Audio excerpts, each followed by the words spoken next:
About 2 years ago, me and my friend Travis made a decision that sounded funny at the time and genuinely terrifying afterward. It was summer break, and we were both around 16. His parents had gone to sleep early because his dad worked construction mornings, so around midnight we snuck out through his basement window and started wandering around the neighborhood. That was normal for us back then. We'd cut through backyards, walk empty streets, hide from headlights whenever cars passed by. At that age, being outside after midnight felt like freedom more than danger. Behind the neighborhood were railroad tracks that ran through miles of woods. During the day, people walked dogs near there sometimes, but nobody really went deep into the trees, mostly because of the camp. Everyone around town knew about it. People called it the homeless camp, but it wasn't some giant tent city or anything. Just a clearing hidden deep in the woods with tarp shelters, shopping carts, burn barrels, and random junk scattered between the trees. One of the guys living there actually knew Travis's dad. His name was Dale. Gray beard, army jacket year-round, smelled like cigarette smoke and campfire every time he showed up at the house asking for leftovers or a shower. According to Travis's dad, Dale wasn't dangerous, just weird. That backstory was the only reason we ever even considered going near the camp at night. We were sitting behind the middle school football field when Travis suddenly looked over at me and said, "You want to go see if Dale's awake?" I laughed immediately.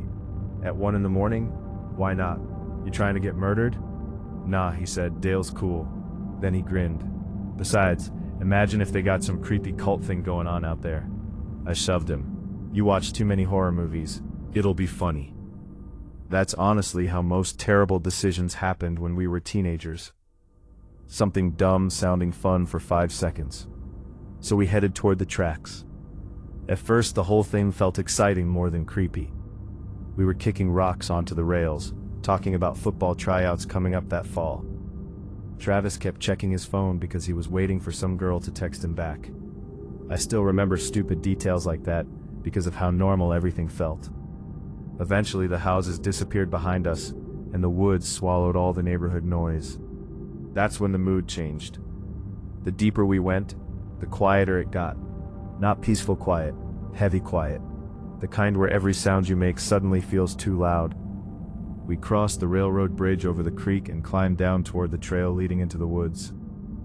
Travis looked around and muttered, "This place feels different at night." No kidding. The trail was narrow and uneven, packed dirt between roots and weeds. Trees crowded both sides so tightly that barely any moonlight reached the ground. A few minutes later, we saw orange light flickering through the trees ahead. "Fire," Travis whispered. It just happened automatically. Then the smell hit us. Smoke, wet dirt, rotting wood, and underneath all of it, something sour, like spoiled meat left in the heat. "You smell that?" I asked quietly. "Yeah." The trail curved slightly, and we finally saw part of the camp through the trees. A fire burned in the clearing. One tarp shelter nearby, an old recliner beside the flames, but the weird thing was how empty it looked. No talking, no movement, no music, nothing. "You think they're asleep?" Travis whispered. "Maybe." We kept moving anyway. And looking back, I think that's the exact moment things stopped feeling normal. Not because we saw something, because the woods suddenly felt aware of us. Like we'd already been noticed. Realistically, what were we afraid of? A couple homeless guys? Then I noticed something farther down the trail. At first I thought it was another tree. Tall, dark, still. Then it shifted slightly. I froze immediately. Travis bumped into my shoulder. "What?" I pointed ahead. Someone was standing farther down the path beyond the firelight, not near the camp, deeper in the woods, just standing there watching us. Neither of us said anything for a second. Then I whispered, "Is that Dale?" Travis stared at it. "I don't think so." Something about it felt wrong immediately. Not dramatic wrong, subtle wrong. The kind your brain keeps trying to explain away, while the rest of you already knows something's off. Maybe the proportions, maybe how still it stood. The fire cracked behind us, throwing light through the trees for half a second. The figure looked closer. Not by much, but enough. "You see that?" I whispered. Travis nodded immediately. "We should go." No pretending to be brave anymore. We slowly backed off the trail and started moving through the brush toward the tracks. And honestly, That became the scariest part, trying to stay quiet while panic slowly takes over. Branches scraped against our hoodies, leaves crunched under every step. I kept glancing back toward the trail. Every single time I looked, the figure seeped slightly closer. Still silent, still standing there. At one point Travis whispered, "This is stupid. If something starts chasing us out here, we're screwed." He wasn't wrong. The brush was thick enough we could barely move fast without tripping.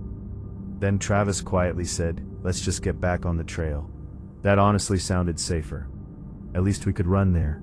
So we pushed back through the brush and stepped onto the dirt path again. The second we did, both of us froze. The figure was way closer now.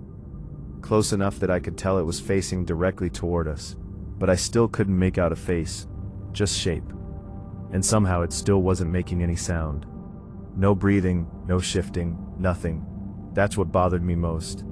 Even standing still in those woods should have made noise. But it was completely silent. Me and Travis looked at each other once. Then we started walking fast. I could hear gravel crunching under our shoes, our breathing getting louder, the fire cracking faintly somewhere behind us. Then Travis suddenly grabbed my arm hard enough to hurt. I looked back, and my stomach completely dropped. The thing was sprinting toward us. Not stumbling through the woods, not crashing through branches. Sprinting. Fast. Completely silent. Its body leaned too far forward while it ran, almost like it didn't understand how people move. Its arms barely swung at all, and somehow it covered ground unbelievably fast without making a single sound. No footsteps, no branches snapping, nothing. For a split second, my brain genuinely stopped processing what I was seeing. Then Travis yelled, "Run!" We took off instantly. I've never run that hard in my life. The trail blurred under my feet. Branches whipped against my arms and face, while we tore through the dark. I could hear Travis beside me, struggling to breathe. And underneath that, nothing else. That thing was still chasing us completely silently. I made the mistake of looking back once. I wish I hadn't. The thing was still there, still sprinting, still silent. And now it was close enough that I realized something even worse. I still couldn't see a face. Not because it was dark, because there genuinely didn't seem to be one. Just depthless darkness where a face should have been. I nearly tripped from panic. Travis grabbed my hoodie and yanked me forward. "Don't look back."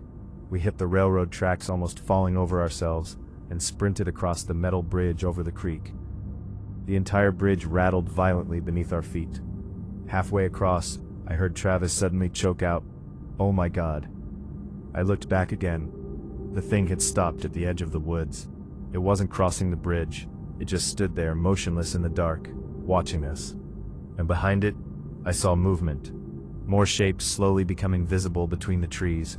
Tall, still, one after another, like they'd been standing there the entire time, watching too.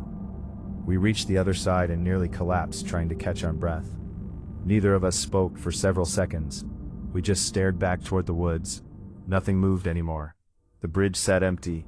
The trail entrance sat empty. And somehow that scared me worse than the chase itself. Because there was nowhere for them to go. We walked back to Travis's house fast, without talking much. Once inside, he locked the basement window and immediately checked through the blinds toward the tracks. I tried laughing it off. Probably some homeless guy messing with us. Even saying it, I didn't believe it. Travis sat down slowly without looking away from the window. That wasn't normal. Neither of us slept much that night. Over the next few months, we avoided the tracks completely. Eventually, life moved on. School started again. Football started. Everything slowly normalized. Until about 6 months later.